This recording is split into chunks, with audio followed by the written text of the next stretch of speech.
शुरू करते हैं। तो हमारे द्वारा चलाई गई लेक्चर सीरीज़ का यह नेक्स्ट लेक्चर रहने वाला है, जहां हम डिस्कशन करेंगे वैदिक पीरियड से रिलेटेड इंपॉर्टेंट क्वेश्चन आंसर की। तो यह सीरीज़ आपके आने वाले सभी कॉम्पिटिटिव एग्जाम, चाहे वो यूपीएससी हो, state public service commission, SSC, railway, यानी हर तरह के कॉम्पिटिटिव एग्जाम को ध्यान में रखते हुए ये सीरीज़ बनाई गई है, जिसमें हम डिस्कशन करेंगे हिस्ट्री, ज्योग्राफी, पॉलिटी, इकोनॉमी और स्टैटिक जीके से जुड़े इंपॉर्टेंट क्वेश्चन आंसर्स की। हर एक प्रश्न आपके एग्जाम पॉइंट ऑफ व्यू से इंपॉर्टेंट रहने वाला है, क्योंकि हमने ये सीरीज़ पिछले सभी सेंट्रल और स्टेट एग्जाम्स के प्रीवियस ईयर्स क्वेश्चंस को ध्यान में रखते हुए बनाई है, जिससे आपके कॉम्पिटिटिव एग्जाम की तैयारी को ज़्यादा इफेक्टिव बनाया जा सके। तो चलिए शुरू करते हैं। तो शुरू करते हैं अपने पहले प्रश्न से। पहले प्रश्न में आपसे पूछा गया है कि निम्नलिखित में से सबसे प्राचीन वेद कौन सा है? Which of the following is the oldest Veda? तो आपके ऑप्शन दिए गए हैं। तो अगर बात करें हमारे पास हमें सबसे प्राचीन वेद कौन सा देखने को मिलता है, तो हमें देखने को मिलता है ऋग्वेद। ऑप्शन ए इसका सही आंसर हो जाएगा। बात की जाए ऋग्वेद की, तो इसकी रचना हुई थी 1500 BC से, जो हम 1000 BC का टाइम पीरियड मानते हैं, वो हम मानते हैं ऋग्वेदिक टाइम पीरियड का। ठीक है, बात की जाए ऋग्वेद की, तो इसमें हमें 1028 सूक्त और हमें इसमें 10 मंडल जो है देखने को मिलते हैं। ठीक है, इसमें जो विभिन्न प्रकार के मंडल है वो विभिन्न देवताओं को जो है समर्पित किए गए हैं। तो चलिए अपने नेक्स्ट क्वेश्चन की तरफ चलते हैं। तो अगले प्रश्न में आपसे पूछा गया है कि वैदिक संदर्भ में आर्य शब्द मुख्य रूप से किसे संदर्भित करता है? द टर्म आर्या इन वैदिक कॉन्टेक्स्ट प्राइमरली रेफर टू। तो आपके ऑप्शन दिए गए हैं। तो अगर बात की जाए आर्य शब्द की, तो इसका जो वैदिक संदर्भ में इसका यूज़ किया जाता था स्पीच ग्रुप। ऑप्शन सी इसका सही आंसर हो जाएगा। जो आर्य शब्द था ये मेनली एक भाषाई समूह था। ठीक है, यह एक प्रकार का भाषाई समूह हमें देखने को मिलता है, जो कि इंडो यूरोपियन, ठीक है, इंडो यूरोपियन भाषा बोलने वाले लोगों का एक समूह हमें देखने को मिलता है। ना ही ये कोई नस्लीय था और ना ही ये कोई जातीय समूह हमें देखने को मिलता है। तो चलिए अपने नेक्स्ट क्वेश्चन की तरफ चलते हैं। तो अगले प्रश्न में आपसे पूछा गया है कि प्रारंभिक वैदिक साहित्य में सबसे अधिक उल्लेखित नदी कौन सी है? The river most mention in early वैदिक लिटरेचर इज। तो आपके ऑप्शन दिए गए हैं। तो अगर बात की जाए प्रारंभिक वैदिक साहित्य में हमें जिस नदी का सबसे अधिक बार उल्लेख देखने को मिलता है, तो वह हमें देखने को मिलती है नदी सरस्वती नदी। सरस्वती नदी जो है इसका ऋग्वेद में हमें सबसे ज़्यादा बार जो है उल्लेख देखने को मिलता है। मतलब ऋग्वेदिक काल में जो है सरस्वती नदी हमें सबसे पवित्र और सबसे महत्वपूर्ण देखने को मिलती है। बात की जाए गंगा रिवर की, तो इसका मेंशन हमें ऋग्वेद में केवल एक बार देखने को मिलता है। तो चलिए अपने नेक्स्ट क्वेश्चन की तरफ चलते हैं। तो अगले प्रश्न में आपसे पूछा गया है कि प्रारंभिक वैदिक काल में कौन सी सभा सबसे प्रमुख थी? Which assembly was most predominant in early Vedic period? तो आपके ऑप्शन दिए गए हैं। अगर बात की जाए प्रारंभिक वैदिक काल में, तो हमें यहाँ पे 4 प्रकार की प्रमुख संस्थाएं देखने को मिलती है, जिसमें सभा, समिति, एक हो जाएगी विदत और एक हो जाएगी गण। ये 4 संस्थाएं हमें मेनली देखने को मिलती थी, जिसमें कि सबसे महत्वपूर्ण संस्था हमें देखने को मिलती है विदत। विदत संस्था जो है ऑप्शन सी इसका सही आंसर हो जाएगा। बात की जाए ऋग्वेद में, तो विदत का उल्लेख जो है ऋग्वेद में 122 बार हुआ है। ठीक है, जिसका मेन काम होता था धार्मिक, सामाजिक और सैन्य उद्देश्यों के लिए जो है विदत बनाई गई थी। तो विदत में जो है महिलाएं भी शामिल हुआ करती थी। तो चलिए अपने नेक्स्ट क्वेश्चन की तरफ चलते हैं। तो अगले प्रश्न में आपसे पूछा गया है कि ऋग्वेद में गोधूली शब्द किसे संदर्भित करता है? The term Godhuli in Rigveda refers to. तो आपके ऑप्शन दिए गए हैं। अगर बात करें ऋग्वेदिक में गोधूली टर्म की, तो यह मेनली मेंशन करता था टाइम, मेजर ऑफ टाइम, जो मतलब समय की गणना जो है वह गोधूली में की जाती थी। ठीक है, गाय जो है ऋग्वेदिक काल में हमें मुख्य संपत्ति का जो है एक माप देखने को मिलता है। तो गाय से संबंधित शब्द ही जो थे उनका उपयोग किया जाता था विभिन्न ऋग्वेदिक काल में विभिन्न जो है मेजरमेंट टेक्निक के लिए। तो चलिए जी अपने नेक्स्ट क्वेश्चन की तरफ चलते हैं। तो अगले प्रश्न में आपसे पूछा गया है कि प्रारंभिक वैदिक आर्यों का धर्म मुख्य रूप से किसके इर्द गिर्द था? द रिलीजन ऑफ अर्ली वैदिक आर्यंस वर प्राइमरली सेंटर अराउंड। तो आपके ऑप्शन दिए गए हैं। तो अगर बात की जाए प्रारंभिक आर्यों के मुख्य धर्म की, तो यह मेनली आसपास था इंद्र के। मतलब जो प्रारंभिक वैदिक थे वो उनके लिए सबसे बड़ा देवता जो था वो इंद्र जी जो थे सबसे बड़ा देवता थे। ठीक है, बात की जाए इंद्र की, तो इन्हें जो है वर्षा का और युद्ध का जो है देवता माना जाता था। ठीक है, इसीलिए जो है ऋग्वेद में जो सबसे अधिक जो सूक्त शामिल है वो इंद्र के लिए प्रयोग किए गए हैं। तो चलिए अपने नेक्स्ट क्वेश्चन की तरफ चलते हैं। तो अगले प्रश्न में आपसे पूछा गया है कि भारत के राष्ट्रीय प्रतीक में सत्यमेव जयते शब्द किस ग्रंथ से लिया गया है। The word Satyameva Jayate in state emblem of India are taken from. तो आपके ऑप्शन दिए गए हैं। तो अगर बात की जाए सत्यमेव जयते की, जो कि हमारे राष्ट्रीय प्रतीक में शब्द गढ़े गए हैं, तो वह हमें देखने को मिलते हैं मुंडकोपनिषद से। तो ऑप्शन डी इसका सही आंसर हो जाएगा। ठीक है, मुंडकोपनिषद से जो है सत्यमेव जयते लिया गया है, जिसका अर्थ होता है कि सत्य की ही हमेशा विजय होती है। चलिए जब अपने नेक्स्ट क्वेश्चन की तरफ चलते हैं। तो अगले प्रश्न में आपसे पूछा गया है कि भारतीय संगीत की उत्पत्ति किस वैदिक संहिता से मानी जाती है। The origin of Indian music can be traced to which Vedic Samhita. तो आपके ऑप्शन दिए गए हैं। तो अगर बात की जाए कि कौन से वेद से जो है हमें संगीत की उत्पत्ति देखने को मिलती है, तो उसका आंसर हो जाएगा ऑप्शन बी, जो है सामवेद से जो है हमें भारतीय संगीत की उत्पत्ति देखने को मिलती है। सामवेद में जो मंत्र है उन्हें की संगीतमय रूप में जो है गाया जाता था। इसमें मेनली जो है हमें 1549 छंद देखने को मिलते हैं, और मैक्सिमम जो सामवेद के छंद है वो ऋग्वेद से ही लिए गए हैं। तो चलिए अपने नेक्स्ट क्वेश्चन की तरफ चलते हैं। तो अगले प्रश्न में आपसे पूछा गया है कि वैदिक काल में ऋत का क्या अर्थ था। इन द वैदिक पीरियड ऋता रेफर टू। तो आपके ऑप्शन दिए गए हैं। अगर बात की जाए वैदिक काल में ऋत टर्म की, तो यह हमें बताता था कॉस्मिक ऑर्डर। ऋत शब्द जो था वह हमें ब्रह्मांडीय व्यवस्था को दर्शाता था। ठीक है, कि किस प्रकार से जो है विश्व के नैतिक और प्रकृति नियमों को किस प्रकार से कि विश्व का संचालन होता है। तो उस शब्द के लिए हमें टर्म दी गई थी ऋग्वेदिक काल में ऋत। तो चलिए अपने नेक्स्ट क्वेश्चन की तरफ चलते हैं। तो अगले प्रश्न में आपसे पूछा गया है कि कौन सा वेद यज्ञ प्रार्थनाओं की पुस्तक के रूप में जाना जाता है। Which Veda is also known as book of sacrificial prayers. तो आपके ऑप्शन दिए गए हैं। तो अगर बात की जाए ऐसे वेद की जिसमें कि हमें प्रार्थनाओं का, यज्ञ प्रार्थनाओं का जो उल्लेख देखने को मिलता है, तो ऐसा ग्रंथ हमें देखने को मिलता है यजुर्वेद। ऑप्शन बी इसका सही आंसर हो जाएगा। यजुर्वेद में जो है यज्ञों और बलिदानों से संबंधित हमें मंत्र देखने को मिलते हैं। यजुर्वेद जो है मेनली दो भागों में हमें विभक्त देखने को मिलता है। एक हमें देखने को मिलता है शुक्ल यजुर्वेद, और एक हमें देखने को मिलता है कृष्ण यजुर्वेद। तो चलिए अपने नेक्स्ट क्वेश्चन की तरफ चलते हैं। तो अगले प्रश्न में आपसे पूछा गया है कि ऋग्वेद से संबंधित कौन सा ब्राह्मण ग्रंथ है। विच ब्राह्मण टेक्स्ट बिलोंग टू ऋग्वेदा। तो आपके ऑप्शन दिए गए हैं। तो अगर बात करें ऐसे ब्राह्मण ग्रंथ की जो हमें ऋग्वेद से संबंधित देखने को मिलता है, तो वह हमें देखने को मिलता है ऐत्रेय ब्राह्मण।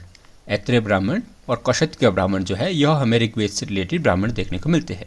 इसमें मेनली क्या दिया गया, तो इसमें मेनली यज्ञ से संबंधित नियमों और मंत्रों की जो है हमें व्याख्या देखने को मिलती है। तो बात की जाए ऋग्वेद को पाठ करने वाले पुरोहित की, तो उसे कहा जाता था होत्री। होत्री जो है ऋग्वेद को पाठ करने वाले पुरोहित को कहा जाता था। तो चलिए अपने नेक्स्ट क्वेश्चन की तरफ चलते हैं। तो अगले प्रश्न में आपसे पूछा गया है कि ऋग्वेद में उल्लेखित अघन्या नाम किसे संदर्भित करता है। The name Aghanya mentioned in Rigveda refer to. तो आपके ऑप्शन दिए गए हैं। अगर बात करें अघन्या शब्द की, तो ऋग्वेद में यह शब्द प्रयोग किया गया है गाय के लिए। ऑप्शन सी इसका सही आंसर हो जाएगा। अघन्या है जिसे कि मारना निषेध हो। ठीक है, गाय को जो है अघन्या शब्द जो है गाय के लिए प्रयोग किया जाता था, कि जिसे मारना जो है पाप समझा जाता था। तो चलिए अपने नेक्स्ट क्वेश्चन की तरफ चलते हैं। तो अगले प्रश्न में आपसे पूछा गया है कि नचिकेता और यम के बीच प्रसिद्ध संवाद किस उपनिषद से में उल्लेखित है। The famous dialogue between Nachiketa and Yama is mentioned in. तो आपके ऑप्शन दिए गए हैं। तो अगर बात की जाए नचिकेता और यम के बीच संवाद की, तो यह हमें देखने को मिलता है कठोपनिषद में। ऑप्शन सी इसका सही आंसर हो जाएगा। कठोपनिषद में जो है नचिकेता और यम के बीच जो है मृत्यु और आत्मा की प्रकृति के ऊपर हमें संवाद देखने को मिलता है। तो चलिए अपने नेक्स्ट क्वेश्चन की तरफ चलते हैं। तो अगले प्रश्न में आपसे पूछा गया है कि प्रारंभिक वैदिक समाज की प्रमुख विशेषता क्या थी। विच of the following was a की फीचर ऑफ अर्ली वैदिक सोसाइटी। बात की जाए प्रारंभिक वैदिक समाज की, तो इसकी हमें प्रमुख विशेषता देखने को मिलती है। वह देखने को मिलती है लेजिटेरियन स्ट्रक्चर। मतलब जो इस समय का जो समाज था, हमें प्रारंभिक वैदिक काल का जो समाज देखने को मिलता है वह हमें समतावादी, मतलब जहाँ पे एक समान जो है सभी हुआ करते थे। मतलब इस समय जो थी वो वर्ण व्यवस्था जो है पूरी तरह से विकसित नहीं थी, है ना। इस समय जो मेनली आधार हुआ करते थे वो गोत्र और कुल पर ही जो है पूरा समाज आधारित हुआ करता था। तो चलिए अपने नेक्स्ट क्वेश्चन की तरफ चलते हैं। तो अगले प्रश्न में आपसे पूछा गया है कि वैदिक काल में धर्म का क्या अर्थ था। इन वैदिक पीरियड धर्मा रेफर टू। तो आपके ऑप्शन दिए गए हैं। अगर बात की जाए धर्म की, वैदिक काल में जो धर्म था उसका अर्थ होता था मॉरल ऑब्लिगेशंस, मतलब वैदिक काल में जो है धर्म नैतिक कर्तव्य और दायित्व से जो है संबंधित था कि जो मनुष्य है, जो व्यक्ति है, समाज के प्रति उसके क्या कर्तव्य है, धर्म जो है उस चीज़ के लिए प्रयोग किया जाता था। तो चलिए अपने नेक्स्ट क्वेश्चन की तरफ। तो अगले प्रश्न में आपसे पूछा गया है कि भारतीय संगीत की उत्पत्ति किस वेद से मानी जाती है? The origin of Indian music can be traced to which Veda? आपके ऑप्शन दिए गए हैं। तो बात की जाए अगर भारतीय संगीत की उत्पत्ति की, तो यह हमें देखने को मिलती है सामवेद से। ऑप्शन बी इसका सही आंसर हो जाएगा। सामवेद जो है इसमें मंत्रों को जो है संगीतमय रूप में गाया गया है, इसीलिए सामवेद जो है हमारे पास भारतीय संगीत के जनक के रूप में हमें सामवेद देखने को मिलता है। चलिए अपने नेक्स्ट क्वेश्चन की तरफ चलते हैं। तो अगले प्रश्न में आपसे पूछा गया है कि पुनर्जन्म की अवधारणा सबसे पहले किस उपनिषद में प्रकट हुई? The concept of rebirth first appeared in which Upanishad? आपके ऑप्शन दिए गए हैं। तो अगर बात की जाए कि रीबर्थ का हमें सबसे पहले, पुनर्जन्म का हमें सबसे पहले अवधारणा मिलती है, तो वह देखने को मिलती है बृहदारण्यक उपनिषद में। बृहदारण्यक उपनिषद जो है इसमें हमें पुनर्जन्म का कॉन्सेप्ट देखने को मिलता है, जो कि आत्मा और कर्म के सिद्धांत पर जो है उससे जो है संबंधित है। तो चलिए अपने नेक्स्ट क्वेश्चन की तरफ चलते हैं। तो अगले प्रश्न में आपसे पूछा गया है कि प्रारंभिक वैदिक काल में मुख्य व्यवसाय क्या था? The main occupation during the early Vedic period was? तो आपके ऑप्शन दिए गए हैं। अगर बात की जाए प्रारंभिक वैदिक काल में मुख्य व्यवसाय की, मेन ऑक्यूपेशन की, तो वह हमें देखने को मिलता है कैटल रियरिंग। जो प्रारंभिक वैदिक समाज था वह जो है कैटल रियरिंग के आसपास हमें देखने को मिलता है। मतलब इस समय जो है पशुपालन जो है वो प्रारंभिक वैदिक काल का जो है मुख्य व्यवसाय हुआ करता था, जबकि जो कृषि थी वो सेकेंडरी, एग्रीकल्चर जो था वो सेकेंडरी एक्टिविटी में शामिल था। तो चलिए अपने नेक्स्ट क्वेश्चन की तरफ चलते हैं। तो अगले प्रश्न में आपसे पूछा गया है कि वैदिक काल में राजसूय यज्ञ का उद्देश्य क्या था? The Rajasuya ritual in letter वैदिक पीरियड वॉज परफॉर्म टू? आपके ऑप्शन दिए गए हैं। तो अगर बात की जाए राजसूय यज्ञ की, तो उत्तर वैदिक काल में यह किया जाता था टू एस्टेब्लिश किंग सुप्रीमेसी, मतलब जो राजा की जो है सर्वोच्च सत्ता स्थापित करने के लिए और उसे देवीय जो है वैधता प्रदान करने के लिए राजसूय यज्ञ किया जाता था। तो चलिए अपने नेक्स्ट क्वेश्चन की तरफ चलते हैं। तो अगले प्रश्न में आपसे पूछा गया है कि वैदिक साहित्य में कौन सी ग्रंथ वन पुस्तकें कहलाते हैं? Which text are known as forest books in Vedic literature? तो आपके ऑप्शन दिए गए हैं। तो अगर बात की जाए जिसे कि हम फॉरेस्ट बुक नाम से भी जानते हैं, तो वह जाना जाता है अरण्यक का। अरण्यक ऐसी ग्रंथ थे जिन्हें कि वन पुस्तकें कहा जाता था। क्यों? क्योंकि ये जो है जंगल में बैठ के जो है लिखे जाते थे, तो इन पुस्तकों को जो है फॉरेस्ट बुक भी जो है कहा जाता था। बात की जाए अरण्यक की, तो यह मेनली आधारित होते थे फिलॉसफी के ऊपर, मतलब दार्शनिक और रहस्यमय अर्थों के ऊपर जो है शामिल होते थे। तो चलिए अपने नेक्स्ट क्वेश्चन की तरफ चलते हैं। तो अगले प्रश्न में आपसे पूछा गया है कि उत्तर वैदिक काल में अश्वमेघ यज्ञ का उद्देश्य क्या था? The Ashwamedh ritual in letter वैदिक पीरियड वॉज परफॉर्म टू? तो आपके ऑप्शन दिए गए हैं। तो अगर बात की जाए अश्वमेघ रिचुअल की, अश्वमेघ यज्ञ जो है वह हमें उत्तर वैदिक काल में देखने को मिलता है टू एस्टेब्लिश टेरिटोरियल सुप्रीमेसी, मतलब राजा का जो है वो क्षेत्रीय सर्वोच्चता प्रदर्शित करने के लिए जो है वो अश्वमेघ यज्ञ किए जाते थे।